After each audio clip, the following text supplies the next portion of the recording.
അമ്മേ മാതാവിനും യേശുതമ്പുരാനും സ്തോത്രം. എൻ്റെ പേര് മെറീന.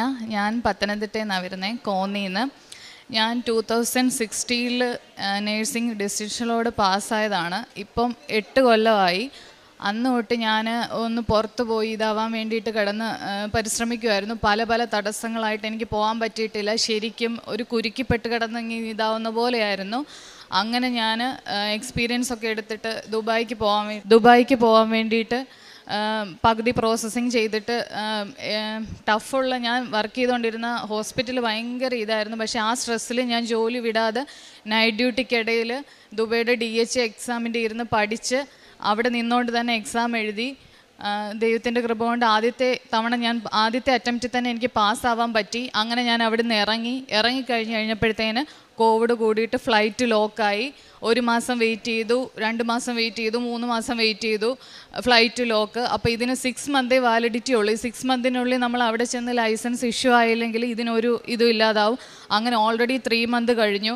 അത് കഴിഞ്ഞപ്പോൾ ഞാൻ എങ്ങനെയും പോകാമെന്ന് വെച്ചിട്ട് കോവിഡിൻ്റെ ഒരു പ്രൊജക്റ്റ് വന്നപ്പം അതിലെനിക്ക് DHA കൂടെ ഉള്ളതുകൊണ്ട് അവരെന്നെ എടുത്തു. അങ്ങനെ ഞാൻ അതിൽ പോയി. പക്ഷേ അതിൽ അവരടിക്കുന്നത് വെറും ടെമ്പററി വിസയാണ്. അതിൽ നമ്മുടെ ലൈസൻസ് ഇതാവത്തില്ല. പിന്നെ അവിടെ ചെന്ന് എനിക്ക് വേറെയും കുറേ ഇഷ്യൂസായിട്ട് അവിടെ നിൽക്കാൻ പറ്റാത്തൊരവസ്ഥ വന്നിട്ട് വലിയ ആഗ്രഹത്തോട് പോയിട്ട് ഞാൻ തിരിച്ചു പോരേണ്ടി വന്നു. കരഞ്ഞ് ഒത്തിരി സങ്കടപ്പെട്ടാണ് തിരിച്ചു വന്നത്. അതിലെൻ്റെ അപ്പ, അമ്മ, അപ്പച്ചൻ, അമ്മച്ചി, ബ്രദറ്, ഞാൻ ഒരുപാട് സങ്കടപ്പെട്ട് എൻ്റെ പേരിൽ. അങ്ങനെ ഞാൻ നാട്ടിൽ വന്നു. അപ്പം തന്നെ എനിക്ക് ഗ്യാപ്പായി. പിന്നെ ഇനി എനിക്ക് എന്താ ചെയ്യേണ്ടതെന്ന് അറിയാതെ സ്റ്റക്കായി നിൽക്കുന്നൊരവസ്ഥയായിരുന്നു. അത് കഴിഞ്ഞിട്ട് ഞാൻ 1 വർഷത്തെ ഗ്യാപ്പ് അങ്ങ് ഫില്ല് ചെയ്യാമെന്നും പറഞ്ഞിട്ട് ഒരിടത്ത് എക്സ്പീരിയൻസിന് കയറി. അവിടെ നിന്നുകൊണ്ട് ഞാൻ OETയിലേക്ക് തിരിയാമെന്ന് പറഞ്ഞിട്ട് OET പഠിക്കാൻ വേണ്ടിയിട്ട് തീരുമാനിച്ച് ഇവിടെ വന്ന് ഞാൻ പ്രാർത്ഥിച്ച് വീട്ടിൽ ചെന്ന് 1 വർഷം കഴിഞ്ഞ് അവിടുന്ന് ഇറങ്ങിക്കഴിഞ്ഞപ്പോൾ തന്നെ എൻ്റെ വയസ്സിങ്ങനെ പൊയ്ക്കൊണ്ടിരിക്കുമ്പോൾ അതിൻ്റെ പ്രഷർ ഒരു സൈഡിലുണ്ട്.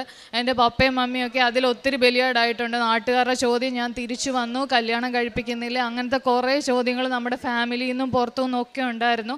പക്ഷേ എന്നെ മനസ്സിലാക്കി അവരെൻ്റെ കൂടെ നിന്നു. അങ്ങനെ ഞാൻ അവിടുന്ന് 1 വർഷത്തെ എക്സ്പീരിയൻസ് എടുത്തിട്ട് ഇറങ്ങി വീട്ടിൽ ചെന്ന് ഓൺലൈനിൽ ഇവിടെ വന്ന് പ്രാർത്ഥിച്ചു പോയി. അങ്ങനെ ഓൺലൈനിൽ ഉടമ്പടി എടുത്ത് ഞാൻ എൻ്റെ ക്ലാസ് ഓൺലൈനിൽ പഠിത്തം തുടങ്ങി. അങ്ങനെ നവംബർ 11 എനിക്ക് എക്സാം ആയിരുന്നു. ഞാൻ എക്സാമിന് പ്രാർത്ഥിച്ച് പോയി. ഇതിനിടയിൽ ഞാൻ രാത്രി ശരിക്കും പറഞ്ഞാൽ റൂമിൽ നിന്ന് ഇറങ്ങാതിരുന്ന് ഞാൻ പ്രാർത്ഥിച്ച് പഠിച്ചെന്ന് തന്നെ പറയാം. അങ്ങനെ പഠിച്ച് രാത്രിയിൽ ഒരുപാട് എത്ര ലേറ്റായിട്ട് കിടന്നാലും ഞാൻ പ്രാർത്ഥിക്കുകയും ജപമാല ഞാൻ മുടക്കത്തില്ലായിരുന്നു. അങ്ങനെ ഒരു രാത്രി 12 മണിക്ക് ശേഷം ഞാനിരുന്ന് ഇങ്ങനെ ജപമാല ചൊല്ലിക്കൊണ്ടിരുന്ന സമയത്ത് നമ്മുടെ മാതാവിൻ്റെ സ്റ്റാൻഡുള്ള ഒരു ഫോട്ടോ ഞാൻ എൻ്റെ ടേബിളിൽ വെച്ചിട്ടുണ്ട്. അതിൻ്റെ ഫ്രണ്ടിലാണ് തിരിവെച്ച് ഞാൻ പ്രാർത്ഥിക്കുന്നത്. അവിടെ ഇരുന്നുകൊണ്ട് തന്നെയാണ് ഞാൻ പഠിക്കുകയും ചെയ്യുന്നത്. അങ്ങനെ ഇരുന്നപ്പം ആ ഫോട്ടോ എനിക്ക് 3D പോലെ ഫീൽ ചെയ്യുമായിരുന്നു. അപ്പോൾ ആദ്യം ഞാൻ വിചാരിച്ചു എനിക്ക് തോന്നിയതായിരിക്കുന്നു. പക്ഷെ ഞാൻ നോക്കിയപ്പോൾ അല്ല, 3D പോലെ മാതാവിൻ്റെ ഫോട്ടോ മാറിക്കൊണ്ടിരിക്കുക. ഈ മാതാവിൻ്റെ ഫോട്ടോയും മറ്റേ നമ്മുടെ ഈ ഫ്രണ്ടിലുള്ള ആ മാതാവിൻ്റെ ഫോട്ടോ ആയിട്ട് മാറിക്കൊണ്ടിരിക്കുക. അങ്ങനെ കുറേ നേരം എനിക്ക് ഫീൽ ചെയ്തു. അങ്ങനെ ഞാൻ പിറ്റേ ദിവസം അമ്മയോട് മാത്രം പറഞ്ഞു, മമ്മി എനിക്ക് ഇന്നലെ രാത്രി ഇങ്ങനൊരു ദർശനം ഉണ്ടായി. അപ്പം മമ്മി എന്നോട് പറഞ്ഞു, മാതാവിനോട് മുറുകെ പ്രാർത്ഥിച്ചു, എല്ലാം മാതാവ് സാധിച്ചു തരുമെന്ന് പറഞ്ഞു. അങ്ങനെ നവംബർ 11 ഞാൻ എക്സാം എഴുതാൻ പോയി. 27 ആ മാസം തന്നെ 27 ഞാൻ ഡയറക്റ്റ് ഇവിടെ ഉടമ്പടി എടുക്കാൻ വന്നു. ഇവിടെ വന്ന് ഞാൻ എൻട്രൻസിൽ വന്ന ഉടനെയാണ് ഞാൻ ആ മാതാവിൻ്റെ ഇത് കണ്ടത്. അപ്പോഴാണ് എനിക്ക് മനസ്സിലായത് ഞാൻ ഈ മാതാവിനെയാണല്ലോ അന്ന് രാത്രി ഞാൻ കണ്ടതെന്ന്. അങ്ങനെ ഞാൻ ഇവിടെ നിന്ന് ഉപവാസം എടുത്ത് വന്ന് ഞാനിവിടെ നേരിട്ട് ഉടമ്പടി എടുത്തുകൊണ്ടിരിക്കുന്നതിനിടയിൽ എൻ്റെ റിസൾട്ട് അനൗൺസായി. എനിക്ക് ഫോണിൽ നോട്ടിഫിക്കേഷൻ വന്നു. പക്ഷെ ഞാൻ ഓപ്പൺ ചെയ്തില്ല. ഉടമ്പടി എല്ലാം എൻ്റെ കംപ്ലീറ്റ് ചെയ്ത് ഞാൻ ഇവിടുന്ന് ഇറങ്ങി ആ നടയിൽ ചെന്നിട്ട് ഞാൻ മാതാവിനെ വിളിച്ചുകൊണ്ട് ഓപ്പൺ ചെയ്തു. ഞാൻ പാസ്സായി. ആദ്യത്തെ അറ്റംപ്റ്റിൽ എനിക്ക് കിട്ടി. അത് കഴിഞ്ഞിട്ട് ഞാൻ ന്യൂസിലൻഡിൻ്റെ പ്രോസസ്സിങ് സ്റ്റാർട്ട് ചെയ്യാൻ എനിക്ക് പറ്റി. അന്ന് തൊട്ട് മാതാവ് എന്നെ 1 ദിവസം പോലും ഡിലേ വരാതെ എൻ്റെ പ്രോസസ്സിങ് വേഗം നടത്തി തന്നു. എന്നെക്കാട്ടി 3-4 മാസം മുമ്പേ കൊടുത്തവർ ഓരോ സ്റ്റെപ്പ് ബൈ സ്റ്റെപ്പായിട്ട് അവിടോട്ടുള്ള പ്രോസസ്സിങ് നടക്കുന്നത്. അവരുടെ എല്ലാം നിൽക്കുമ്പോഴും എൻ്റെ ഒരു ഡിലേ പോലും ഇല്ലാതെ വേഗം നടത്തി. മൈന്യൂട്ട് കാര്യം പോലും ഞാനിപ്പോൾ ബാങ്കിലൊക്കെ ഒരു കാര്യത്തിന് എന്തെങ്കിലും ട്രാൻസ്ഫർ ചെയ്യാനൊക്കെ ചെന്നാൽ അവിടെ എന്തെങ്കിലും ഒരു തടസ്സം ഉണ്ടെങ്കിൽ ഞാൻ അന്നേരം പ്രത്യക്ഷീകരണ പ്രാർത്ഥന അവിടെ ഇരുന്ന് ചൊല്ലും. ഞാൻ എവിടെ പോയാലും എൻ്റെ ഈ കാശ് രൂപ ഈ കൊന്ത എൻ്റെ കയ്യിലുണ്ടാവും. അതുകൊണ്ട് എനിക്ക് അവിടെ വിശ്വാസം അത് എത്ര അവർ നടക്കത്തില്ലെന്ന് പറഞ്ഞാൽ അങ്ങനെ എൻ്റെ അവിടെ ഇരുന്ന് അപ്പം തന്നെ അത് നടക്കും. അങ്ങനെ 1 ദിവസം പോലും ഡിലേ വന്നിട്ടില്ല. അങ്ങനെ അന്നോട്ട് അത്ഭുതകരമായിട്ട് നടത്തി. സാമ്പത്തികമായിട്ടാണേലും എല്ലാം മാതാവ് യേശുതമ്പുരാനോട് മധ്യസ്ഥം വഹിച്ച് നടത്തി തന്നു. അതിനിടയിൽ എനിക്ക് വേറൊരു എക്സാം ഉണ്ടായിരുന്നു, ന്യൂസിലൻഡിൻ്റെ. നേരത്തെ ക്യാപ്പ് എന്ന് പറഞ്ഞൊരു കോഴ്സായിരുന്നു ന്യൂസിലൻഡിൽ. അതിപ്പോൾ റീസെൻ്റായിട്ട് ചേഞ്ച് ചെയ്ത് എക്സാം ആക്കി. തിയറി ഇവിടെയും പ്രാക്ടിക്കൽ അവിടെയും. അപ്പോൾ അതിൻ്റേതായിട്ടുള്ള ടഫ്നെസ് ഉണ്ടായിരുന്നു. ചെന്നൈ വെച്ചായിരുന്നു എനിക്ക് എക്സാം. ഞാൻ ആ എക്സാമിന് പോയപ്പോഴും തൈലം തൊട്ട് പ്രാർത്ഥിച്ച് ഉപ്പ് ഈ കാശ് രൂപ ഇതിരുന്ന പോലെ ഓരോ ക്വസ്റ്റ്യൻ കഴിയും തോറും ഞാൻ മാതാവേ കാത്തോണേ ഇങ്ങനെ പ്രാർത്ഥിച്ചാണ് ഞാൻ ഓരോ ക്വസ്റ്റ്യനും അറ്റൻഡ് ചെയ്തത്. 180 ക്വസ്റ്റ്യൻ ഉണ്ടായിരുന്നു. ആ എക്സാം ഞാൻ പാസ്സായി. അങ്ങനെ ഇപ്പം മാതാവിൻ്റെയും യേശുതമ്പുരാൻ്റെ അനുഗ്രഹത്തോടെ എൻ്റെ വിസ വന്നു. ഞാൻ ഈ സൺഡേ പോവാണ്. ഞാൻ നവംബർ 11 എക്സാം എഴുതിയത്. ആദ്യമായിട്ട് എക്സാം എഴുതിയ അന്നാണ്. ഈ നവംബർ 11 ആയപ്പോൾ ഞാൻ അന്ന് ഫ്ലൈറ്റിലാണ്. ആ ഒരു വലിയ അനുഗ്രഹം എനിക്ക് തന്നു. തടസ്സമായിട്ട് കിടന്നതാണ് എൻ്റെ ഒരു കാര്യം. ഇത് ഇത്രയും വലിയൊരു വഴി എനിക്ക് തുറന്നു തന്നു. ഇനി എനിക്ക് അവിടെ ചെന്നിട്ട് ഇനി പ്രാക്ടിക്കൽ എക്സാം ഉണ്ട്, രജിസ്ട്രേഷൻ ഉണ്ട്, അത് കഴിഞ്ഞിട്ടാണ് ജോലി. ഇപ്പോൾ അവിടെ എല്ലാം പ്രശ്നങ്ങളാണ്, ജോലിക്കൊക്കെ പ്രശ്നങ്ങളാണ്. പലരും എൻ്റെ പല അടുത്തൊന്നും പറയുന്നുണ്ട്, പോകുന്നവരൊക്കെ തിരിച്ചു വരുന്നുണ്ട്, ഭയങ്കര പ്രശ്നമാണ്. പക്ഷേ പലരും എന്നോട് പറയുന്നുണ്ടെങ്കിലും എനിക്ക് പേടിയില്ല.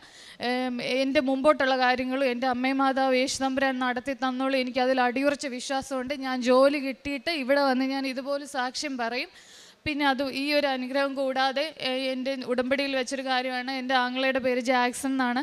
അവൻ ദുബൈയിൽ 9 മാസത്തോളം വിസിറ്റിംഗ് എക്സ്റ്റെൻഡ് ചെയ്തിട്ടാണ് അവനൊരു ജോലി കിട്ടിയത്.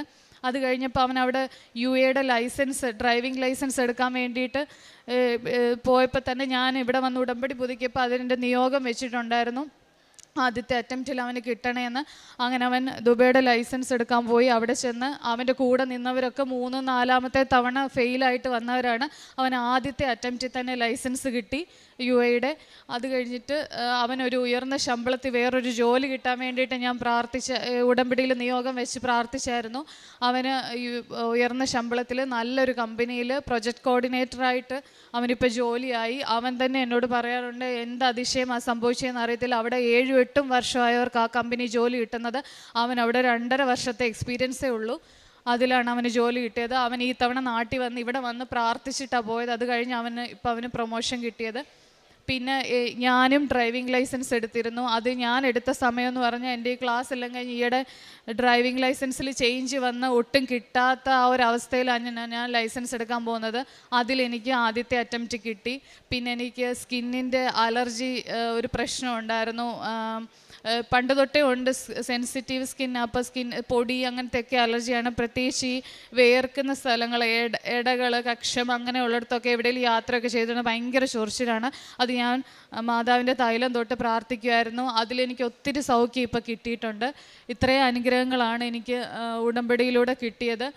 പിന്നെ ഞാൻ ചെയ്തിരുന്ന പ്രേക്ഷിത പ്രവർത്തനം, ഞാൻ ഇവിടുന്ന് പത്രം മുടങ്ങാതെ വാങ്ങിച്ചുകൊണ്ട് പോയി പള്ളികളിലും എൻ്റെ അടുത്ത പരിസരങ്ങളിലും എല്ലാം ഞാൻ വീട്ടിൽ പോയി മാതാവിൻ്റെ കാര്യങ്ങളും അത്ഭുതങ്ങളും എനിക്കുണ്ടായ അനുഭവങ്ങളും ഇവിടുത്തെ നടന്ന സംഭവങ്ങളൊക്കെ പറഞ്ഞ് മനസ്സിലാക്കി ഞാൻ കൊടുക്കുമായിരുന്നു. അതുപോലെ ഞാൻ എന്നെയും കൊണ്ട് പറ്റുന്നവർക്കൊക്കെ ഞാൻ കുറേ പേരെയും കൊണ്ട് ഉടമ്പടി എടുപ്പിച്ചിട്ടുണ്ട്. ഡയറക്റ്റ് വന്ന് എടുക്കാൻ പറ്റുന്നവരെ ഡയറക്റ്റ് വന്ന് എടുപ്പിച്ചിട്ടുണ്ട്. അതുപോലെ ദൂരദേശത്തിരിക്കുന്നവർക്ക് ഞാൻ ഓൺലൈൻ ലിങ്കും കാര്യങ്ങളും എല്ലാം അയച്ചു കൊടുത്ത് അവരെയും കൊണ്ട് ഞാൻ എടുപ്പിച്ചിട്ടുണ്ട്. പിന്നെ ഞാൻ പ്രായമായവരെയൊക്കെ വീട്ടിൽ പോയി കാണുമായിരുന്നു. അവർക്ക് വേണ്ട ഹെൽപ്പൊക്കെ ചെയ്തു കൊടുക്കുമായിരുന്നു. ഞാനൊരു നേഴ്സായതുകൊണ്ട് എന്നെയും കൊണ്ട് പറ്റുന്ന രീതിയിലെല്ലാം ഞാൻ ഹെൽപ്പ് ചെയ്യുമായിരുന്നു. രോഗികളായവരെ പോയി കണ്ട് ഞാൻ തൈലമൊക്കെ തൂത്ത് അവർക്ക് വേണ്ടി പ്രാർത്ഥിക്കുമായിരുന്നു. പിന്നെ ഞാൻ എന്നെ കൊണ്ട് പറ്റുന്ന സാമ്പത്തികമായിട്ടുള്ള സഹായങ്ങൾ, ആക്സിഡൻറ്റ് പറ്റി കിടക്കുന്നവർ, അങ്ങനെ വേണ്ടവർക്ക്, ആനിമൽ റെസ്ക്യൂ, ഇങ്ങനെയൊക്കെ എന്നെ കൊണ്ട് പറ്റുന്ന പോലൊക്കെ ഞാൻ കൊടുക്കുമായിരുന്നു. ഈ ഒരു വർഷക്കാലം എനിക്ക് ജോലിയില്ലായിരുന്നു. പക്ഷെ ഞാനിങ്ങനെ പല സഹായങ്ങൾ ചെയ്ത് ഒരിക്കലും മാതാവ് എനിക്ക് മുട്ടുവരുത്തിയിട്ടില്ല. സത്യമായിട്ടും പറയുക, എൻ്റെ അക്കൗണ്ട് ഒരിക്കലും കാലിയാവാൻ ഇതുവരെ പറ്റിയിട്ടില്ല. എങ്ങനെയെങ്കിലുമൊക്കെ എനിക്ക് വീണ്ടും വീണ്ടും ചെയ്യാനുള്ളത് മാതാവ് അനുഗ്രഹിച്ച് തന്നുകൊണ്ടിരിക്കുമായിരുന്നു. അത്രയൊക്കെയാണ്. എനിക്ക് ഇത്രയും വലിയ അനുഗ്രഹങ്ങൾ തന്നതിന് അമ്മയെ മാതാവിന് യേശുതമ്പുരാനും കോടാനുകോടി നന്ദി, സ്തോത്രം. തിമോത്തിയോസിന് എഴുതിയ 1-ാം ലേഖനം 1-ാം അധ്യായം 14-ാം തിരുവചനം അരുളി ചെയ്യുന്നു, കർത്താവിൻ്റെ കൃപ യേശുക്രിസ്തുവിലുള്ള വിശ്വാസത്തോടും സ്നേഹത്തോടുമൊപ്പം എന്നിലേക്ക് കവിഞ്ഞൊഴുകി. മെറീന ജോയി 8 വർഷമായിട്ട് തനിക്ക് പുറത്തേക്ക് പോകുവാനായിട്ട് താൻ നോക്കുന്നു. അതിനിടയ്ക്ക് ജോലിയൊക്കെ കിട്ടി, പിന്നീട് ഗ്യാപ്പ് വരുന്നുണ്ട്. അപ്പോൾ ഈ ഒരു പ്രതിസന്ധിയിൽ എങ്ങനെയാണ് ഈ മകൾക്ക് ഉടമ്പടി ജീവിതം ഏറ്റവും തൻ്റെ തടസ്സങ്ങൾക്കൊക്കെ ഉള്ള ഒരു പ്രതിവിധിയായിട്ട് ഉടമ്പടി ജീവിതം എങ്ങനെ മാറുന്നു എന്നുള്ളതാണ്.